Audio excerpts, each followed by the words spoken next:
Hello and this is Gopal Tiwari. मैं आप सबका स्टडी विज के परिवार में आप सबका हार्दिक स्वागत करता हूं। ये है स्टैटिक जीके का सेट 11 और आइए डिस्कस करते हैं स्टैटिक जीके के जो सेट 11 का पार्ट है। ये वीडियो किसी भी एग्जाम के लिए, चाहे वो एसएससी हो, सीएचएसएल हो या कोई भी एग्जाम हो, चाहे वो यूपीएससी में भी स्टैटिक का पोर्शन आजकल काफ़ी ज़्यादा उसका भी स्कोप आने लगा है। स्टेट एग्जाम में तो स्टैटिक जीके एक इंपॉर्टेंट हिस्सा होता ही है। तो आइए स्टार्ट करते हैं बिना किसी देरी के आज का वीडियो। और इससे पहले अगर आपने चैनल को सब्सक्राइब नहीं किया, चैनल को जरूर सब्सक्राइब कर लें और नोटिफिकेशन बेल को जरूर दबा लें, जैसे जब भी वीडियो अपलोड हो आप लोगों के पास नोटिफिकेशन पहुंच जाए। तो आइए देखते हैं आज का पहला क्वेश्चन। तो पहला क्वेश्चन है, भारतीय राष्ट्रीय कांग्रेस की जो प्रथम महिला अध्यक्ष थी वो कौन थी? सरोजिनी नायडू जी थी, एनी बेसेंट, कमला देवी या सुब्बलक्ष्मी? तो इनमें से कौन सी भारतीय राष्ट्रीय कांग्रेस की प्रथम महिला अध्यक्ष? तो ये देखने को मिलती है एनी बेसेंट। एनी बेसेंट राष्ट्रीय कांग्रेस की पहली महिला अध्यक्ष थी। 1917 के अधिवेशन 1917 में जो कोलकाता का अधिवेशन हुआ था उसमें ये पहली महिला अध्यक्ष बनाई गई थी, जबकि सरोजिनी नायडू कानपुर के अधिवेशन जो कि 1925 में हुआ था इसमें ये पहली महिला अध्यक्ष बनी थी, जो कि भारत की पहली महिला थी। जबकि एनी बेसेंट कहीं ना कहीं आयरलैंड की एक लेडी थी। कमला देवी जवाहरलाल नेहरू की पत्नी थी और शोभा लक्ष्मी भी एक क्रांतिकारी रही हैं। नेक्स्ट नेक्स्ट है, पूर्वोत्तर का प्रहरी कौन कहलाता है? असम राइफल, सीमा सुरक्षा बल, एनसीसी या सीआरपीएफ? तो इनमें से कौन पूर्वोत्तर का प्रहरी कहलाता है? तो इनमें असम राइफल्स पूर्वोत्तर का प्रहरी कहलाता है। इसकी इसकी कहीं ना कहीं जो स्टेब्लिशमेंट है वो 1929 में देखने को हमें मिलती है। चलिए नेक्स्ट नेक्स्ट क्वेश्चन है कि भारत में सर्वप्रथम जैव मंडलीय आरक्षित क्षेत्र की नियुक्ति क्यों की गई? सॉरी, क्यों नहीं, कहाँ की गई थी? कहाँ पर की गई थी? तो आंसर देख लेते हैं। तो अंश का आंसर हो जाएगा, नीलगिरी क्षेत्र को सबसे पहले जैव आरक्षित क्षेत्र कहा गया था, बायोडायवर्सिटी क्षेत्र कहा गया था। और इस प्रकार के क्षेत्रों की आवश्यकता इसलिए हुई क्योंकि यहाँ पर जो कई लोग लैंड बना लेते हैं, तो जिससे कि कहीं ना कहीं डिजास्टर आने का खतरा बढ़ जाता है। तो इन क्षेत्रों में कहीं ना कहीं पूरी की पूरी तरीके से जो भी डेवलपमेंट के कार्य है वो पूरी तरीके से बैन होते हैं। नेक्स्ट तो नेक्स्ट क्वेश्चन आ रहा है, तो जो बोरलोग पुरस्कार है तो वो किस क्षेत्र में दिया जाता है? चिकित्सा के क्षेत्र में, समाज सेवा के क्षेत्र में या साहित्य के क्षेत्र में? तो ये दिया जाता है कृषि के क्षेत्र में। आपको याद होगा कि जो नॉर्मल बोरलोग थे इनके द्वारा कहीं ना कहीं हरित क्रांति का जो जिसे जिन्हें ग्रीन रिवॉल्यूशन भी कहा जाता है, तो इसके ये कहीं ना कहीं जनक कहलाते थे नॉर्मल बोरलोग, जो कि पूरी तरीके से कृषि से संबंधित था। और इसका सर्वाधिक जो प्रभाव पड़ा वो चावल और गेहूं की खेती पर पड़ा था। और ये अमेरिका के कहीं ना कहीं साइंटिस्ट थे, जो कि एग्रीकल्चर साइंटिस्ट अमेरिका के देखने को मिलते हैं। चलिए नेक्स्ट, सतलुज और काली नदियां का सतलुज और काली नदियों के मध्य, जो काली एक नदी है, इन नदियों के मध्य हिमालय के जो भाग उसे क्या कहलाता है? पंजाब हिमालय, नेपाल हिमालय, कुमाऊं या असम हिमालय? तो इनमें से कौन सा हिमालय कहलाता है? तो ये कहलाता है कुमाऊं हिमालय।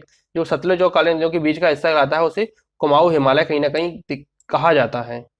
तो राइट आंसर इसका जाएगा कुमाऊं हिमालय। कुमाऊं जो हिमालय की एक क्षेत्र की जगह है, जिसे उत्तराखंड में देखने को, जो जगह हमें देखने को कहीं ना कहीं मिलती है।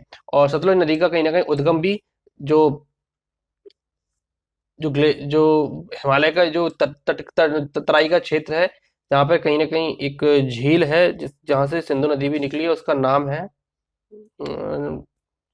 नाम मुझे एक्चुअली याद नहीं रहा। आप लोग कमेंट बॉक्स में आंसर करके बताइए कि सतलज नदी का उद्गम कहाँ से देखने को हमें मिलता है।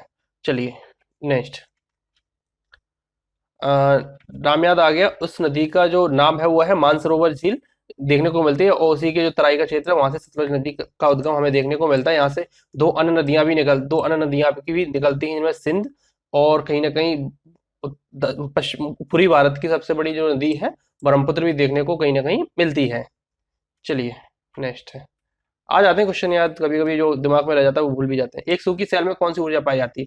यांत्रिक ऊर्जा, विद्युत ऊर्जा, रासायनिक ऊर्जा, विद्युत चुंबकीय ऊर्जा? तो एक सूखी सेल में पाई जाती है वो पूर्ण रूप से रासायनिक ऊर्जा होती है। और इस सेल की जो खूबी है, इसको कहीं ना कहीं आसानी से विद्युत ऊर्जा में कन्वर्ट बाद में कर लिया जाता है। चलिए नेक्स्ट, एक कार बैटरी में प्रयुक्त विद्युत अपघट्ट होता है, तो कौन सा एक कार बैटरी में कौन सा कहीं ना कहीं कौन सा एसिड पाया जाता है? तो हाइड्रोक्लोरिक एसिड होता है, सल्फ्यूरिक एसिड, नाइट्रिक एसिड या आसुत जल? आसुत जल क्या होता है? एक परफेक्ट जल होता है जिसका पीएच मान कहीं ना कहीं 7 देखने को मिलता है। ना इसमें बेस होता है, ना ही कहीं ना कहीं जो ना ही बेस देखने को मिलता है, और ना ही इसमें कोई किसी प्रकार का एसिड होता है। चलिए, तो इसका आंसर हो जाएगा कहीं ना कहीं सल्फ्यूरिक एसिड, जिसका फॉर्मूला होता है H2SO4 कहीं ना कहीं देखने को मिलता है। तो जो कार की बैटरी नहीं, सारी प्रकार की जो बैटरियां होती हैं इनमें कहीं ना कहीं जो सल्फ्यूरिक एसिड का ही प्रयोग किया जाता है, जो कि कहीं ना कहीं विद्युत को, जो कि रासायनिक ऊर्जा को कहीं ना कहीं समाहित करने में मदद करता है। नेक्स्ट, जो कपड़ों पर जंग लग जाती है तो इसके जो दाग हैं वो किसके द्वारा हटाए जाते हैं? तो अल्कोहल के द्वारा, क्लोरीन के द्वारा, ऑक्जेलिक एसिड के द्वारा या पेट्रोल के द्वारा। तो इन पे जो दाग लग जाते हैं तो इनको किसके द्वारा हटाया जाता है? इनको हटाया जाता है कहीं ना कहीं ऑक्जेलिक एसिड के द्वारा हटाया जाता है। और टमाटर में ये कई प्रकार, और टमाटर में भी कहीं ना कहीं ऑक्जेलिक एसिड ही पाया जाता है। हालांकि टमाटर से कपड़े साफ मत, कुछ अन्य एलिमेंट भी पाए जाते हैं जो कि आपके कपड़ों को गंदा भी कर देते हैं, लेकिन उसमें जो ऑक्जेलिक एसिड की खूबी होती है वो कहीं ना कहीं कपड़ों पे जो जंग के दाग लग जाते हैं उनको हटाने का कार्य भी ऑक्जेलिक एसिड के द्वारा किया जाता है। तो केंद्रीय गृह मंत्री के पद पर रहते हुए भारत रत्न पाने वाले एकमात्र नेता कौन से थे? तो सरदार वल्लभ भाई पटेल, गुलजारी लाल नंदा, लाल बहादुर शास्त्री, गोविंद बल्लभ पंत। कौन से थे जो गृह मंत्री के पद पर रहते हुए भारत रत्न इन्हें मिला था? तो इन्हें मिला था गोविंद बल्लभ पंत को भारत रत्न मिला था जब ये भारत के गृह मंत्री हुआ करते थे। इसके अलावा ये उत्तर प्रदेश के पहले मुख्यमंत्री भी रहे हैं। चलिए नेक्स्ट नेक्स्ट क्वेश्चन है, तो भारत के पहले फील्ड मार्शल कौन थे? विदाउट एनी डाउट जे मानेकशॉ भारत के पहले पहले फील्ड मार्शल हैं। मानव में गुणसूत्रों की संख्या कितनी होती है? 24 होती है, 46 होती है, 48 होती है, 23 होती है। तो मानव में जो गुणसूत्रों की संख्या पाई जाती है वो 46 गुणसूत्र पाए जाते हैं। इसके अलावा जो 23 जोड़ी पाई जाती है, जैसे 22 प्लस जो भी जोड़ी होती है, जो 23वीं जोड़ी होती है वो कहीं ना कहीं उसको सेक्स क्रोमोसोम कहा जाता है। तो कहीं ना कहीं जो एक मानव सूत्र में जो 44 जो पाए जाते हैं उनमें से दो जो अन्य होते हैं वो जो महिलाओं में कहीं ना कहीं एक्स एक्स देखने को मिलते हैं और पुरुषों में कहीं ना कहीं बाई एक्स या एक्स वाई देखने को मिलते हैं। चलिए नेक्स्ट, विटामिन डी का स्रोत क्या है? बहुत आसान क्वेश्चन है। नींबू, सूर्य की किरणें, संतरा या आम? आंसर देख लेते हैं। तो कहीं ना कहीं सूर्य की किरणें हैं वो विटामिन डी का सबसे अच्छा स्रोत देखने को मिलता है। और विटामिन डी की कमी से स्कर्वी रोग हो जाता है जो कि कहीं पूरी तरीके से हड्डियों से संबंधित एक रोग है। और विटामिन डी और संतरा, नींबू और संतरा कहीं ना कहीं विटामिन सी के भरपूर स्रोत हैं। नेक्स्ट, रतौंधी निम्न में से किस विटामिन की कमी से होता है? विटामिन बी, सी, डी, ए। किस विटामिन की कमी से रतौंधी रोग होता है? तो ये विटामिन ए की कमी से रतौंधी रोग हो जाता है, जो कि जो विटामिन ए पूर्ण रूप से कार्य करता है तो विजुअल पिगमेंट्स के लिए काम कार्य करता है। और इसका जो और विटामिन ए में अगर कहीं ना कहीं कमी हो जाए तो हरी सब्जियां, गाजर और मछली का तेल खाने से, वैसे भी बोलते रहते हैं हरी सब्जियां और गाजर खाने से आंखों की रोशनी बढ़ती है, और इसके अलावा मछली का तेल खाने से भी कहीं ना कहीं आंखों की रोशनी पर फर्क पड़ता है।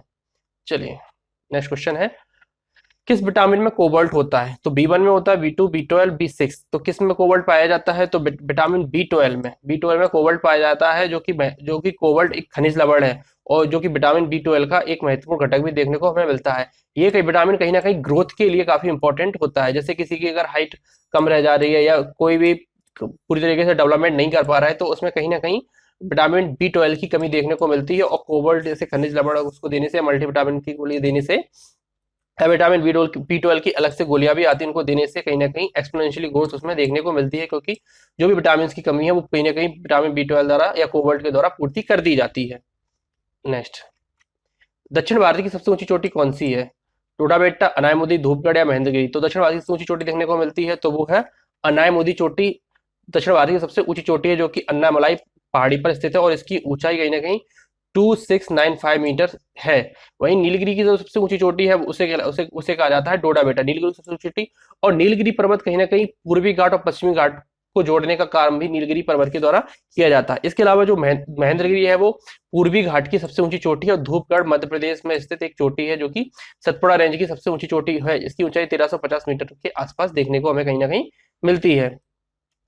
नेक्स्ट क्वेश्चन है, तो स्वतंत्रता के बाद जो रियासतें थी तो उनका भारत संघ में विलय करा लिया गया था। तो इनमें सबसे महत्वपूर्ण भूमिका किसकी देखने को मिलती है? तो सिराज गोपालाचारी की, जवाहरलाल नेहरू की, सरदार वल्लभ भाई पटेल की या मौलाना अबुल कलाम आजाद की इनमें महत्वपूर्ण भूमिका देखने को मिलती है। तो किसकी मिलती है? तो इसका आंसर हो जाएगा सरदार वल्लभ भाई पटेल ने इस मामले में जबरदस्त तरीके से भूमिका निभाई थी। उन्होंने जूनागढ़, हैदराबाद, इसके अलावा 500 लगभग 39 रियासतें और 542 रियासतों को लगभग एकीकरण इनके द्वारा कहीं ना कहीं किया गया था। 542 रियासतों का कहीं ना कहीं इनके द्वारा सरदार वल्लभ भाई पटेल के कारण एकीकरण किया गया था। और इसी कारण से इन्हें भारत का बिस्मार्क भी कहा था, क्योंकि बिस्मार्क ने जर्मनी का कहीं ना कहीं यूनिफिकेशन भी किया था और यूनिफिकेशन के कारण उन्हें ग्रेट लीडर भी जर्मनी में कहा जाता है। और वही काम जो जर्मनी के लिए बिस्मार्क ने किया था वही काम भारत के लिए सरदार वल्लभ भाई पटेल ने किया था। इसके अलावा भारत के पहले उप प्रधानमंत्री और गृह मंत्री भी देखने को हमें कहीं ना कहीं सरदार वल्लभ भाई पटेल मिलते हैं। और ये इनका संबंध गुजरात राज्य से है और ये पेशे से वकील भी थे। और सिराज गोपालाचार्य को देखते हैं, तो सिराज गोपालाचार्य ने जो 1922-23 में स्वराज पार्टी की स्थापना हुई थी, उसमें ये महत्वपूर्ण सदस्य थे। और मौलाना अबुल कलाम आजाद कहीं ना कहीं भारत के पहले शिक्षा मंत्री भी हमें देखने को मिलते हैं। जवाहरलाल नेहरू भारत के पहले प्रधानमंत्री कहीं ना कहीं हैं। और इनके द्वारा ये भारत एक खोज या डिस्कवरी ऑफ इंडिया कहीं ना कहीं एक पुस्तक भी लिखी गई है। पुस्तकें तो कई लिखी हैं। चलिए नेक्स्ट है, तो अंतर्राष्ट्रीय जो ओजोन संरक्षण दिवस है तो वो कब मनाया जाता है? 15 जुलाई को, 12 अगस्त को, 8 सितंबर को, या 16 सितंबर को? तो ये मनाया जाता है 16 सितंबर को मनाया जाता है। और ये 1994 से लगातार मनाया जा रहा है, क्योंकि और ये मनाया गया क्योंकि 16 सितंबर 1987 को कहीं ना कहीं मॉन्ट्रियल में, जो कि कनाडा में स्थित है, वहां पर एक ओजोन ओजोन के लिए एक मीटिंग हुई थी। ओजोन के लिए ओजोन को कैसे कहीं ना कहीं सुरक्षित किया जाए, उसका संरक्षण किया जाए, इसको मीटिंग हुई थी। और इसके बाद 1994 से लगातार 16 सितंबर को कहीं ना कहीं अंतर्राष्ट्रीय ओजोन संरक्षण दिवस, ओजोन परत को बचाने के लिए दिवस मनाया जाता है। इसके अलावा जो 8 सितंबर है, 8 सितंबर को कहीं ना कहीं लिटरेसी डे या साक्षरता दिवस देखने को मिलता है। इसके अलावा जो 12 अगस्त है, इस दिन भारत अंतर्राष्ट्रीय युवा दिवस भी देखने को मिलता है। और 12 जनवरी को राष्ट्रीय युवा दिवस मनाया जाता है, जिसे स्वामी विवेकानंद की याद की जन्म तिथि के रूप में मनाया जाता है। इसके अलावा 15 जुलाई को अंतर्राष्ट्रीय कौशल दिवस भी मनाया जाता है। चलिए नेक्स्ट क्वेश्चन है, तो पाचन प्रक्रिया में किसकी सहायता ली जाती है? तो खनिज लवणों की सहायता, ये हार्मोन की, विटामिन की, एंजाइम की। तो जो पाचन की प्रक्रिया होती है उसमें कहीं ना कहीं एंजाइम्स की मदद ली जाती है। और एंजाइम में कौन सी सबसे ज्यादा? कहीं ना कहीं बाइल जूस की मदद ली जाती है, जो कि पूरी तरह से एंजाइम है। चलिए नेक्स्ट, मानव शरीर का कौन सा भाग शरीर के ताप को नियंत्रित करता है? तो हृदय करता है, फेफड़ा करता है, यकृत करता है, या वृक्क करता है? तो कौन सा भाग सबसे ज्यादा जो मानव शरीर के ताप को, जो टेम्परेचर को कंट्रोल करता है?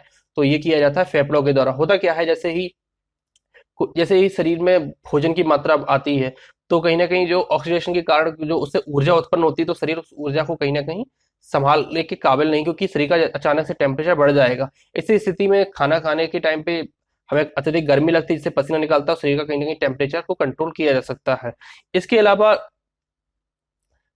फेफड़े क्या करते हैं, कहीं ना कहीं जो जो एनर्जी उत्पन्न हुई है उसको कहीं ना कहीं सीक्रेशन कर देते हैं, कहीं ना कहीं मुख के द्वारा से डकार के रूप में, या फिर अन्य अन्य तरीके से, जो कहीं ना कहीं जो गैसों का जो उत्सर्जन होता है उसके द्वारा कहीं ना कहीं उसका जो प्रमुख, उसके पीछे जो कारण होता है वो कहीं ना कहीं फेफड़े फेफड़े कार्य कर रहे होते हैं। और फेफड़े कहीं ना कहीं ब्लड को प्योरीफाई करने का काम भी करते हैं, क्योंकि इसमें जो खराब ब्लड आता है उसमें ऑक्सीजन की मात्रा को बढ़ा देता है। और जो आजकल कोविड-19 बीमारी चल रही है, ये भी कहीं ना कहीं जो हमारे रेस्पिरेटरी सिस्टम या फेफड़ों से ही संबंधित है, क्योंकि इसमें कहीं ना कहीं जो ऑक्सीजन जो शरीर के लिए काफी यूजफुल होती है, हानिकारक बोल रहा हूँ, शरीर के लिए काफी यूजफुल होती है, उसको कहीं ना कहीं जो वायरस है ये कहीं ना कहीं डिसफंक्शन कर रहा है, और शरीर में ऑक्सीजन की मात्रा को लगातार कमी करता जा रहा है, जिससे जिससे इंसान की जो लड़ने की क्षमता होती है, जो शरीर की जो इम्यून पावर होती है, वो कहीं ना कहीं लगातार घटती रहती है।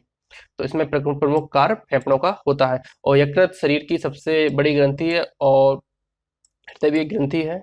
और कहीं ना कहीं जो वृक्क है, इसमें जो ब्लड, इसकी जो इकाई है वो कहीं ना कहीं नेफ्रॉन होती है, जो कि ब्लड को छानने का कार्य करती है। नेक्स्ट, तो कच्चे फल को पकाने में किस गैस का उपयोग किया जाता है? तो इथेन का, एसिटिलीन का, कार्बन डाइऑक्साइड का, और ऑक्सीटोसिन का।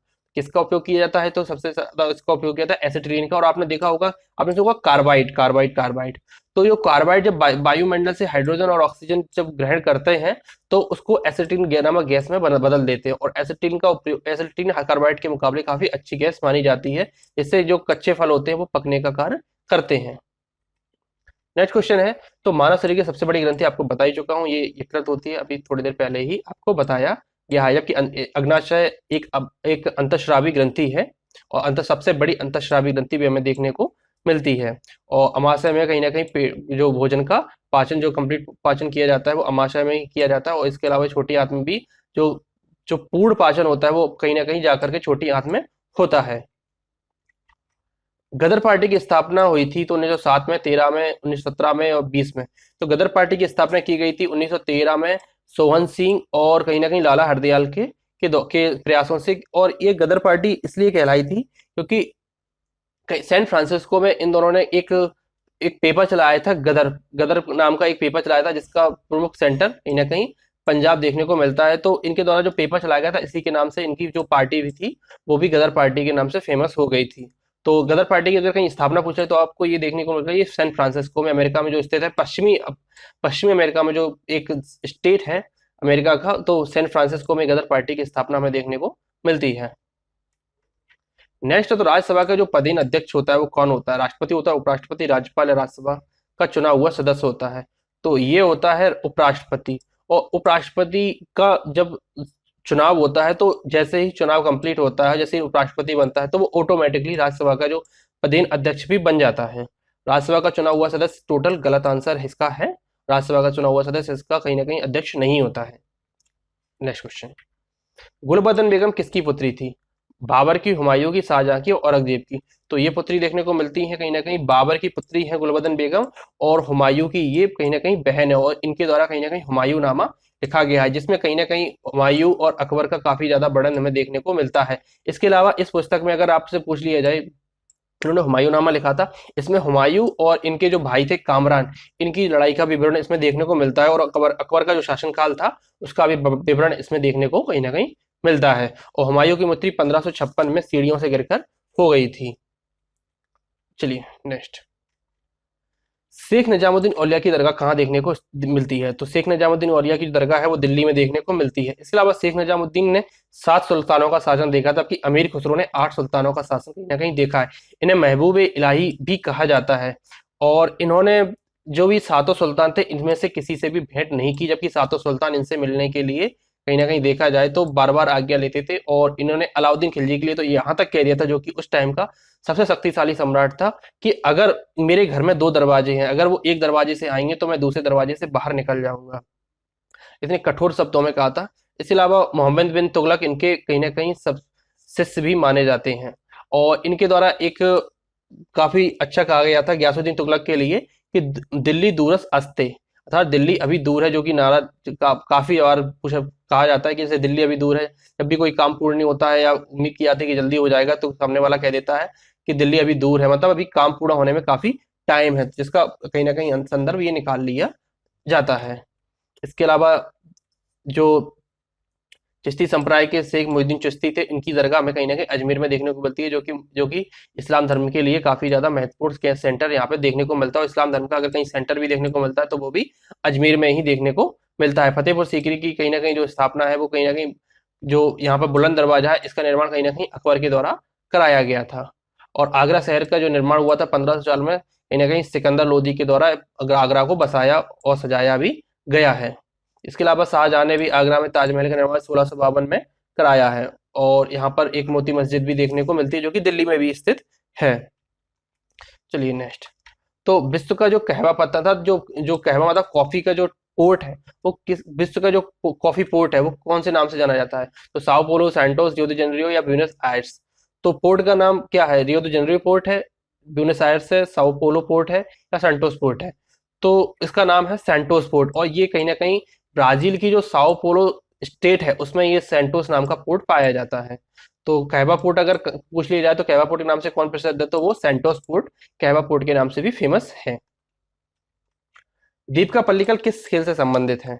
तो दीपिका पल्लिकल संबंधित है शूटिंग से, एथलेटिक्स से, स्क्वैश से या बॉक्सिंग से? तो इनका पूरी तरीके से संबंध है स्क्वैश से, इनका पूरी तरीके से संबंध है। और स्क्वैश के एक महान खिलाड़ी है पंकज आडवाणी सॉरी, स्क्वैश के एक महान खिलाड़ी देखने को मिलते हैं, पंकज आडवाणी भी इसके स्क्वैश के काफी महान खिलाड़ी, और दीपिका पल्लिकल का भी संबंध कहीं ना कहीं स्क्वैश से ही देखने को मिलता है। नेक्स्ट क्वेश्चन है, तो निम्न में से कौन सी पुस्तक रविन्द्रनाथ टैगोर के द्वारा लिखी गई है? चित्रांगदा, गीतांजलि, चंडालिका या सूरसागर?